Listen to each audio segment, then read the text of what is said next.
What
is Chica's secret party? This mystery entry in the latest Ultimate Guide has stumped theorists the world over. So I have gathered some of the greatest minds in the FNAF theorist community to see if we can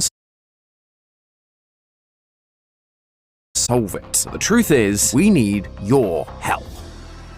Hello Internet! Welcome to Game Theory, the show that loves its favorite franchise, Five Nights at Freddy's by Scott Cawthon. Although I say that, it can be a lonely existence. Just sitting in a room, walls covered in nonsensical writings, dents in my desk from banging my head against it, and nothing has me more confused in my time as a FNAF theorist than when I saw Chica's secret party. In case you don't know, Chica's secret party is the quote-unquote secret game that was on Scott's website for only 3 days in 2016. You play as Toy Chica, although the guide just calls her Chica, and you deliver cake to crying children throughout a home while avoiding shadowy figures and encountering other animatronics and characters. It also teased the reveal of what was inside the elusive FNAF 4 box. The thing is, this game never existed. I am 1000% sure of that. This thing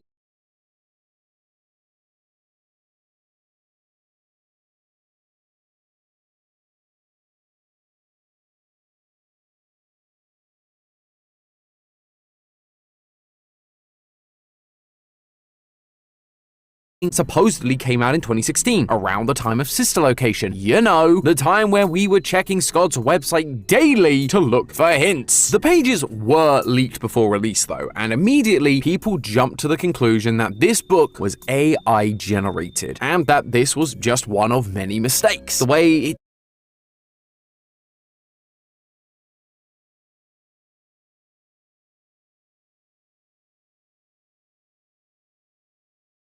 talked about things felt off. The game mechanics were inconsistent. The screenshots felt like reskins of previous minigames we've already seen. Not to mention the fact that the Ultimate Guides of old haven't been the most accurate. However, despite these points, I don't believe this is AI. While yes, the gameplay feels nonsensical, it doesn't sound like AI typically would. Also, the rest of the book, while having some errors, is mostly accurate. So it would be weird for all of the mistakes to end up on just these pages and not throughout the entire book. And finally, while Scott doesn't have the best track record with fact-checking, it feels like it would be a lot for him to not notice an entire new game that just got slipped in for 4 whole pages. It's even referenced in the table of contents. Scott 100% knew about this thing, and he left it in. DJ Sturf even confirmed as such in a response to a fan, and he works on these books. And when asked about it on Dorko's live stream, Scott just said, gotta go. A classic Scott trolling move there. But that means there is something to this chapter that we can solve. So what is it? Well, I've asked a bunch of friends of mine to put our heads together to see if we can finally crack this thing. These guys have also been putting in the work to figure out what the heck's going on, so I wanted to highlight their efforts towards the cause, give you my interpretations too, and see if by the end of it we can either find a solution or if we can at least set up the building blocks you need to help us solve this thing. I mean, Matt did this all the way back with the survival guide, and in a month the community solved it. So let's see if we can do that again. But before we dive into that, I have a special announcement. Today's the day. Today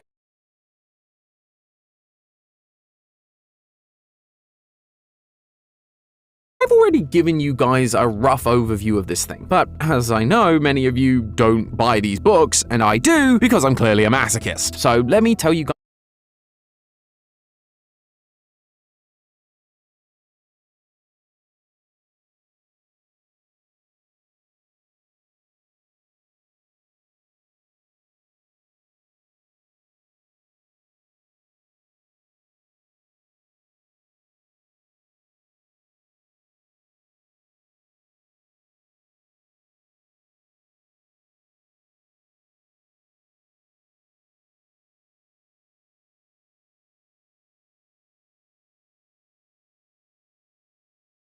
exactly what this chapter tells us. The first thing we're told about are the characters we'll be focusing on: Chica, the babies, and the shadow figures. Chica's goal is to collect pink cupcakes that she can scoop up, and we all know what happens whenever we hear that word.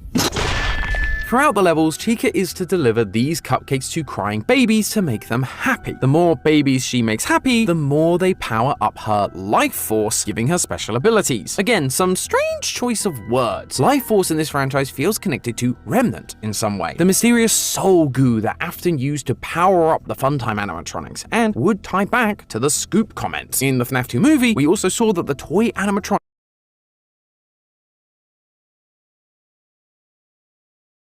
are all spring-lock animatronics. We even see the same thing in the Into the Pit game. The endos in that game look like the Endo 02 models, the same as the toys, but we're seeing kids getting trapped inside them. So the idea of Chica going around and collecting life force could be connected to that in some way. Finally, there's the shadow figures. Because this game couldn't just be a classic minigame, it also had to have stealth attached to it, where we need to follow one of the shadowy figures to discover who the person is behind the shadow without getting caught. We've, of course, had our run-ins with shadowy characters in this franchise, although we do know the identity of most of them, so I'm not really sure what the reveal is here. Apparently, if we follow the wrong one, something bad will happen, so I guess we'd better get it right. But with that, it's time for the gameplay. We're told that this is a 3-story house with 10 levels to complete. 2 bedrooms, a secret room, a bathroom, a kitchen and dining room, a living room, a home office, a garage, a basement, and an attic. It's a bit of a maze, and so Chica can occasionally ask for help from Fredbear, although he's not always the most talkative.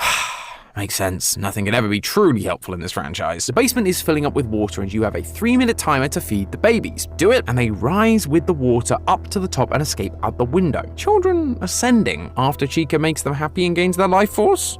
Sounds like happiest day to me. Completing the mission gives Chica a block of cheese, and this apparently triggers Fredbear into talking about the dog who loves pizza. Sure, why not? But there are more rooms to explore. The kitchen is relatively straightforward too. Just feed the babies and avoid the dog by feeding it the pizza that Fredbear told us about. The living room, on the other hand, is a little tougher, with the lights flashing on and off and babies changing location. And one of the shadow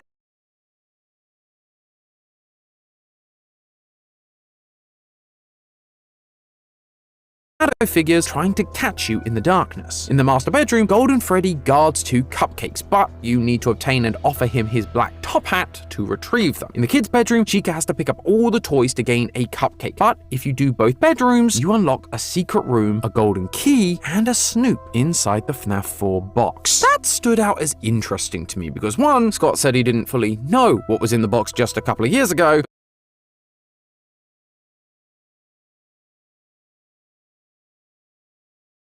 2, we get to look in the box after we've cleared up all of the toys. In the FNAF 2 movie, we saw Vanessa open up a similarly suspicious box, and out of it came kids' toys, memorabilia, trophies that Afton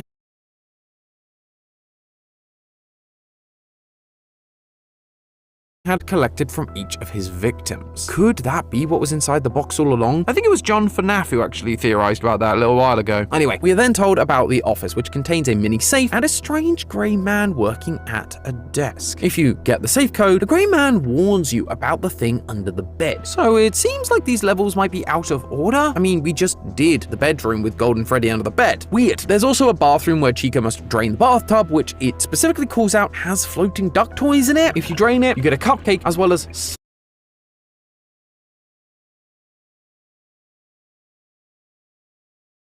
some kind of mystery item, which the ultimate guide doesn't tell you. The garage has rats that are trying to stop Chica from getting the cupcakes, which is where the cheese comes in from earlier, so I guess they're not out of order, or they are, but they're not in reverse order, they're in a random order. Oh, what kind of guide is this? And finally, there's the attic. 10 hidden babies, 20 cupcakes, and a 3-minute timer. The room moves and shifts as you explore, and the shadowy figures are on the loose. But if you succeed, you win the game. Chica's secret party is over. The shadowy figures vanish, and you are joined by all of the characters we met. Fredbear, the Grey Man, Golden Freddy, oh yeah, and Bonnie. Yeah, apparently you can see him outside the window at one point. There's not a lot of explanation, it's strange. But they all dance together, and Chica joins in saying, the party doesn't have to end. And that's it. That's the end. So, as you can see, bit of a weird game, but also feels very open-ended, like there's something we're not seeing. As you kind of saw as I was going through, the things that jumped out to me felt lore relevant, like this entry was designed to teach us something about the lore that we'd previously misunderstood or missed. The idea of life force being remnant, the fact that Chica is making kids happy and they are ascending makes it feel like happiest day. David Afton, the crying child, died on his birthday, and so he and his friend's spirits couldn't move on until they received the party that was for them. But then there's also the idea of Toy Chica being a spring lock designed to capture kids. The game supposedly came out around the time of Sister Location. We don't exactly know when, it just says 2016, and Sister Location released that year, so it either was before or after its release. But in that game, we explore Babies Entertainment and Rentals, a facility owned by Afton Robotics, full of FNAF characters that we recognize. Their job is to be sent out to children's birthday parties. But as we all know, the fun times have stomach hatches and mimicking devices to lure kids and capture them. So with this coming out around the same time, could this be essentially what we're seeing? Animatronics, in this case Chica, being sent out to capture kids and harvest their life force to create more remnant for Afton's schemes. I mean, Funtime Chica is missing in Sister Location, but then why not make the sprite Funtime Chica? It's clearly yellow with pink pants, and that is definitely Toy Chica. But that ties into the shadowy figures and the Grey Man. We come across a Grey Man working at a desk, which sounds identical to the Grey Man we find in FNAF World. It's a Grey Man working at a desk. Now, the interpretations around this character are a little vague. Is it a meta bit, and is this actually Scott sitting at the desk, overworked and horrified by his creation? Or, as some have theorized, is it Henry, due to it being the creator of the animatronics that have now become twisted from their original intent? Now, I'm not here to argue those theories today, but it is weird we encounter the same character here in Chica's secret party. Either this is Scott once again self-inserting, but for seemingly no reason, or if this game is about freeing the spirits, then that was Henry's goal in FNAF 6, and that's why he's celebrating with everyone else at the end. He achieved his goal. And because this came out in 2016 before FNAF 6, was this game meant to be an interpretation or prediction of FNAF 6? The shadowy figures are also strange, with lines like, discover who the person is behind the shadow. My mind immediately went to William Afton. He's purple because he's standing in shadow. And up until Sister Location, we had very little idea who he actually was. It was only because of the Silver Eyes we had any idea what his name was, and then it got mentioned in the intro of Sister Location. So this would have been a great way to reveal that if the game had actually existed. The second shadowy figure, I suppose, could have therefore been Michael, another purple character from Sister Location that is often mistaken for his father. Following one is bad and one is good. Michael rebels against his father once he figures out what's going on, and so he's there to help Chica to free the child's spirits. In the FNAF 2 movie, he did seem to have some control over the toy animatronics, while Afton would therefore be there to stop you doing that. Or alternatively, William could be there as a maintenance person for the secret party, helping Chica to achieve the goal of collecting remnant, while Michael is there trying to stop him. The issue is it's hard to figure out which way or the other it goes. Michael only goes against William once William is springlocked, so it doesn't make sense for Michael to be helping or hurting his father's cause. I suppose there's a chance that Michael is acting like he did in the FNAF 2 movie, where he's following his father. This is in his I want to help father phase, but then why would being caught by either of them be a problem? Or wouldn't both of them be a problem? Literally, as I'm recording, I'm also thinking about Follow Me, which is that mini game in FNAF 3 where you end up dismantling the animatronics because you're following Shadow Freddy, and then William catches you, and so that would be two shadowy figures, William and Shadow Freddy, and Shadow Freddy's identity has been a mystery for years at this point. So this could have been a way to reveal Shadow Freddy's true intention.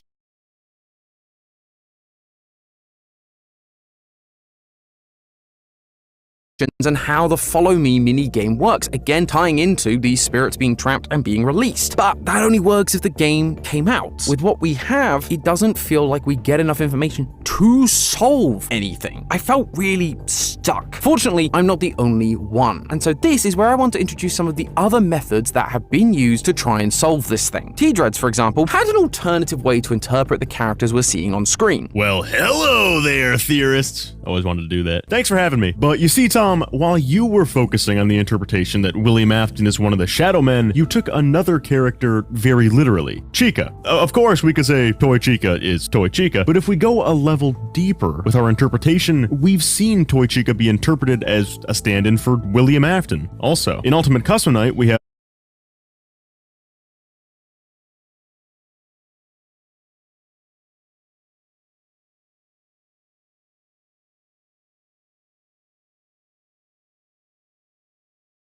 of high school Toy Chica, who talks about luring each of her victims to her house and killing them in progressively violent ways, just like William lured these kids to a back room and killed them. If that reading applies here too, then at least one of these shadow figures could represent something that's actively trying to kill William, maybe Henry or Michael. This interpretation gets stronger when you notice what interacting with the babies does. It's described as powering up Chica's life force, which, as you've mentioned, is a very obvious allusion to the idea of Remnant, the thing William was after. And the setting itself further adds to this idea, because while most of the minigame feels symbolic, it is grounded in a real location we all know. We're shown that it takes place in and around the Midnight Motorist house, the house where William went to after killing Charlie. And when you look into the house section of the chapter itself, things get even more suspicious, because we also learn there's a secret room, adding evidence to the idea that this is Afton's house, given that he would likely have a hidden room leading to his underground facility, a concept proven by both the sister location map through the depiction of the house connecting to the bunker, and Secret of the Mimic, with a literal trolley carrying us from the underground facility into the house. Point is, all of the evidence found in this chapter keeps pointing toward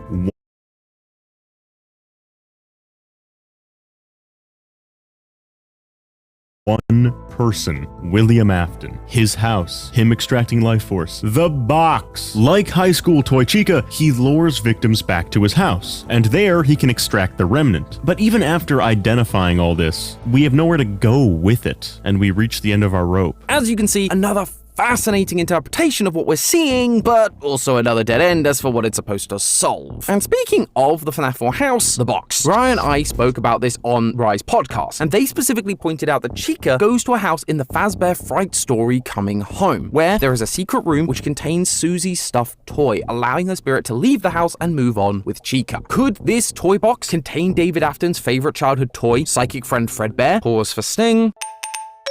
As a means to help him move on, like in Happiest Day? That would make this essentially the third retelling of Happiest Day, the second one being FNAF World. It's possible, but why? What is it trying to tell us that we've missed about that minigame? Although Rye did have another possible interpretation, but I'll let him tell it. Oh. Hi there. So the other angle I considered after our 2-hour-long session was the placement of the chapter itself. This entire guide is in chronological order of release. FNAF 1, FNAF 2, FNAF 3, you get it. But despite the fact that this game surpassed, Scott gave this to us in order to predict the next game. This mysterious 2 sequel that he hinted at during Doggo's charity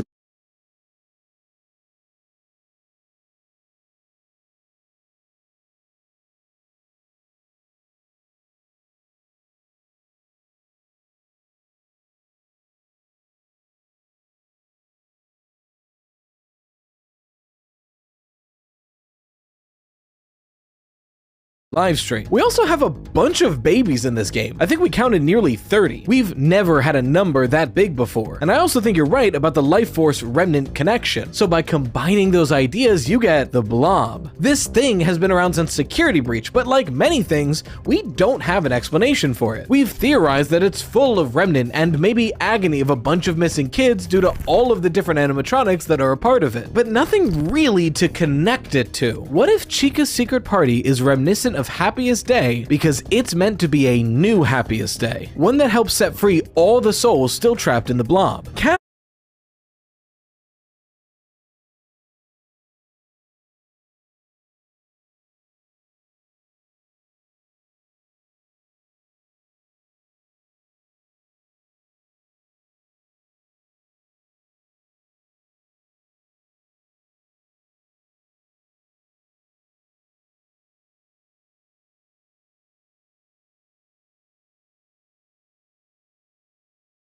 Cassie has been set up in this story as a sort of savior. Steelwool themselves said it in their interview with FNAF. When you compare like Gregory to Cassie, she's like the healer. Her natural inclination is to help the animatronics. Yes. During Security Breach, Gregory destroys all the animatronics, and during Ruin, Cassie not only sympathizes with them, but actively repairs Chica. And so now with her stuck in the bowels of the Pizzaplex, it could make sense for a Security Breach Ruin sequel for her to jump into a minigame like Happiest Day or Princess Quest and help free all the remaining souls trapped inside. Honestly, I really like this interpretation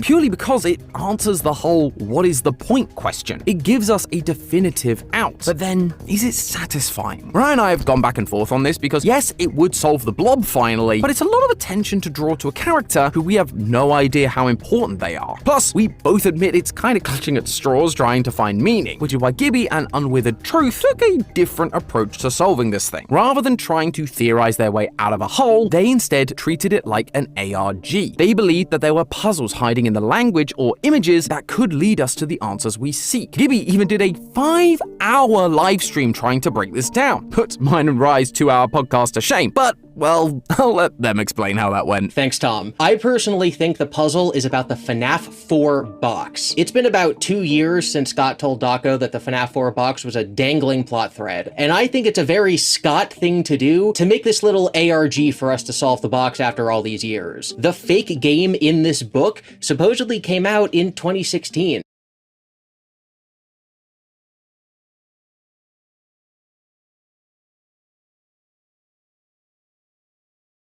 And that's around the time we may have expected Scott to actually give us the answer. The problem is we keep running into dead ends. In the section labeled Scott Cawthon's minigame guide, readers are told to go look at fan wiki websites for more information. This seems like an obvious hint to go searching for some hidden ARG, but we haven't been able to find anything, so this might just be part of the fake history this chapter presents. This probably means that everything we need is solely within the book itself. Analyzing the text, we notice that despite the chapter being titled Chica's Secret Party, if you look closely at the supposed screenshots, the game itself is actually called Chica's New Party. We took this as a potential clue toward a puzzle and started substituting the word secret for new and vice versa throughout the rest of the text, but it got us nowhere. After noticing some odd phrases in the book, like super fast being one word, and how often they'd use synonym after synonym after synonym in the same sentence, and also how they use the word sneakily so often it hurt readability, I got to thinking that maybe we were supposed to find a secret code embedded in the words. The opening section says that Chica has to hop and jump through levels. Again, there with the synonyms. So I thought we might have to hop and jump over specific words. This line of thought also applied to the security logbook, where some people thought we had to use the tally marks to find certain words on certain pages. This didn't end up being the case, but it was possible that Scott took this idea and actually implemented it in this new book. I know you guys tried so many ways of doing this too, like taking each number mentioned in the book and then counting each word from the beginning of that section. If the section had 2 cupcakes, then count every other word to spell a secret message, which didn't work. Or using the Zaybal code from Liminy Snicket's A Series of Unfortunate Events, where whenever a text mentions a bell ringing, as Secret Party does, you count the first word after ring and then each subsequent 11th word to get a code. But once again, to no avail. I spent, and I kid you not, over 4 hours trying to see if there was a URL for an unlisted YouTube video hidden in the text. I highlighted every instance of the letters YOUTUBE.COMWATCH,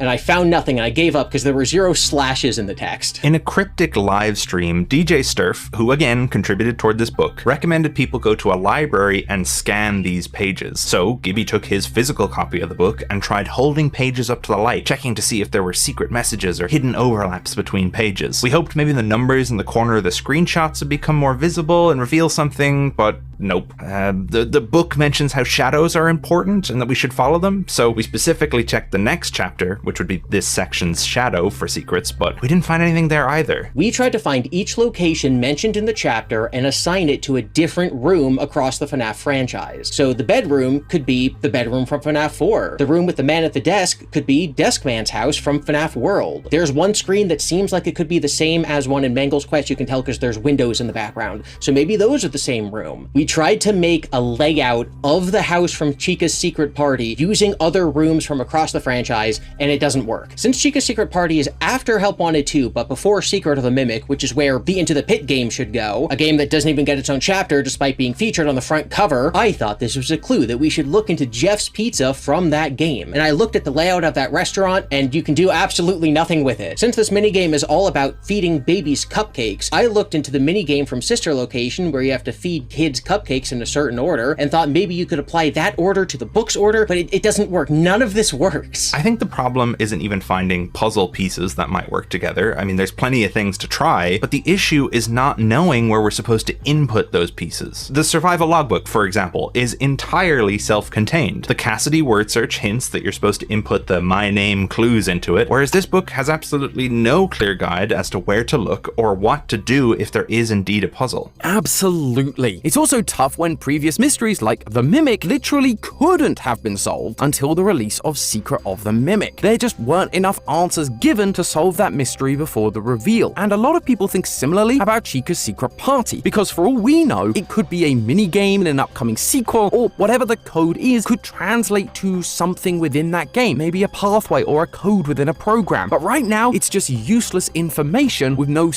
sense of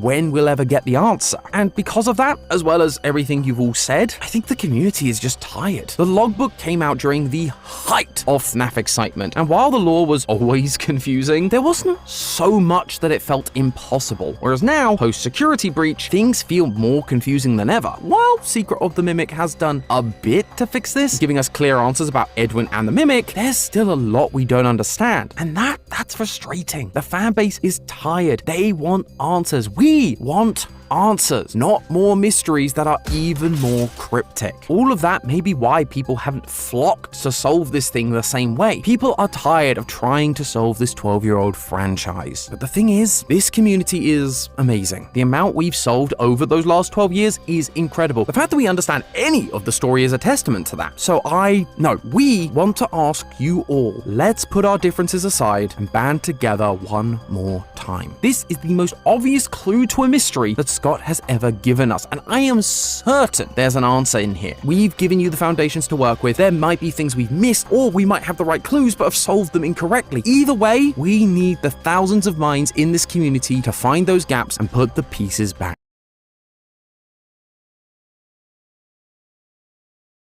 together. Maybe it will solve Midnight Motorist. Maybe it will solve the Blob. Maybe it will predict what this new game actually is. But until then, it's all just a theory. A game theory. Thanks for watching. World premiere on Game Theory. The FNAF 2 movie solves the FNAF game timeline.